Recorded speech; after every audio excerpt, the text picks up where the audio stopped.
গোটা হয়ে যায়। প্রেম সে বলো। সঙ্গে সঙ্গে তার চরণে লুটিয়ে পড়লেন।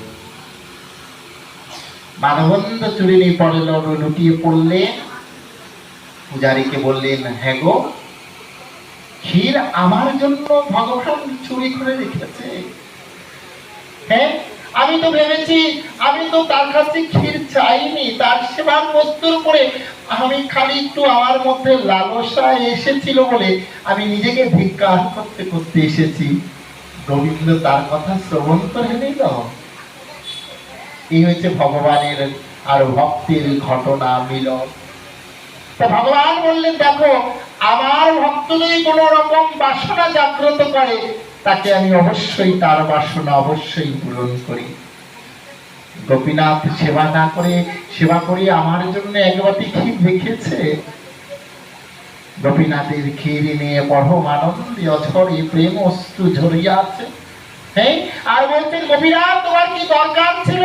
তুমি তো আমাকে বললেই পারতে, আমি যে তোমার ওখান থেকে প্রসাদ নিয়ে আসতাম।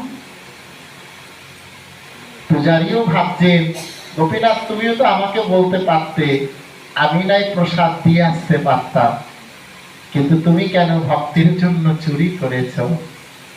তবে জগতে যখন তুমি ভক্তের জন্য চুরি করেছ, এই চুরির আচরণ কখনো জগৎ থেকে যাবে না, জগতে প্রসিদ্ধ হয়ে থাকবে। তাই আজ থেকে তোমার নাম গোপীনাথ নয়, শুধু গোপীনাথ নয়, আজ থেকে তোমার নাম উচ্চারিত হবে ক্ষীরচোরা গোপীনাথ বলে প্রসিদ্ধ হবে। যাও, আজ থেকে তোমার ক্ষীরচোরা গোপীনাথ বলে প্রসিদ্ধ হয়ে যাবে। সেই গোপীনাথ আজ পর্যন্ত সেখানে ক্ষীর ভোগ লাগে। মা, এই চন্দন যাত্রার উৎসবে অন্তত একদিন পারেন, দুদিন পারেন, যতটুকু পারবেন, একদিন হলো অন্তত নিজের হাতে ক্ষীর রন্ধন করে গোবিন্দকে ভোগ লাগাবেন।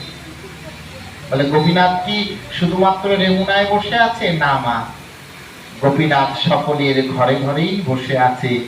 যে যেমন প্রকারে গোবিন্দকে, নিজের গোপালকে গোপীনাথ রূপে যদি ক্ষীর ভোগ লাগান, তাহলে ওই রেমুনায় গোপীনাথের গোবিন্দের ভোগ লাগবে, ক্ষীর ভোগ লেগে যাবেন। গোবিন্দ আলাদা নয়। প্রেম সে বলো। তাই জন্য এমন কৃপা হয়ে গেলে গোপীনাথের সেই ক্ষীর প্রসাদ পেলেন। পূজারী কি করলেন? মাধবেন্দ্রপুরীকে তার নিকটে সুসম্মানে তাকে মন্দিরে নিয়ে আসলেন। মন্দিরে নিকটে এসে গোপীনাথকে দর্শন করে বললেন, গোপীনাথ, তোমার এত দয়া, তুমি আমার জন্য ক্ষীর চুরি করেছো, আর করেছো জগতে তোমার নামে সবাই তো তোমাকে চোর বলবে। বলে, আমি তো, ভগবান বলছে, দেখো, আমাকে এই জগতে চোর বললে দুঃখ নাই। বলে, কেন?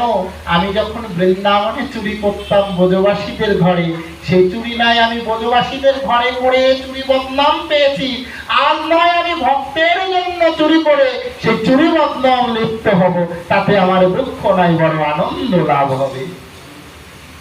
দেখুন, ভগবানও ভক্তের জন্য চুরি করতে পারে।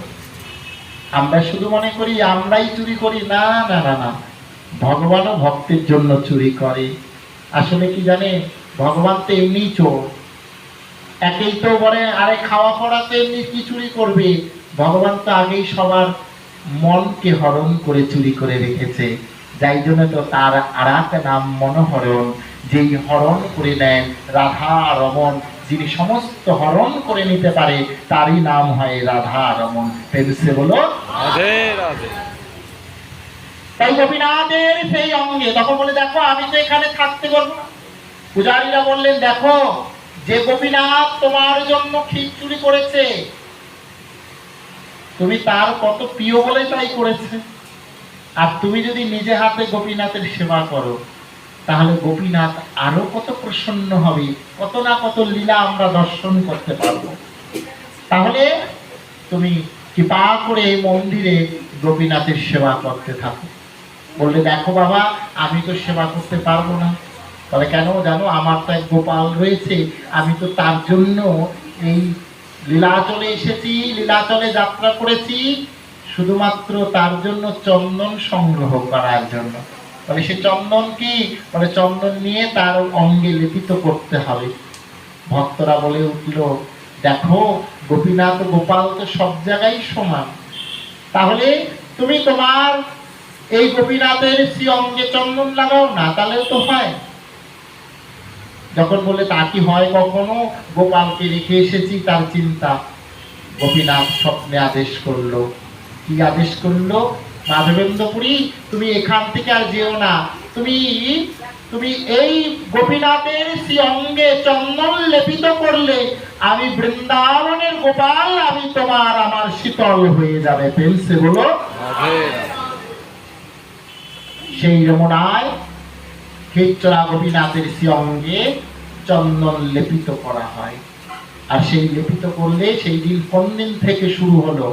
অক্ষয় তৃতীয়া থেকে।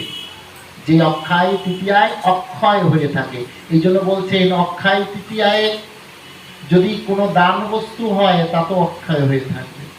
যদি কাউকে দান করেন সেটাও অক্ষয়, ভগবত সেবা করবেন সেটাও অক্ষয়। এই জন্য সেই দিন থেকে অক্ষয় তৃতীয়া থেকে চন্দন যাত্রা শুরু হয়। কতদিন? 21 দিন মাত্র চন্দন যাত্রা হয়। তাই নিত্য গোপালের চন্দন অবশ্যই লাগাবেন।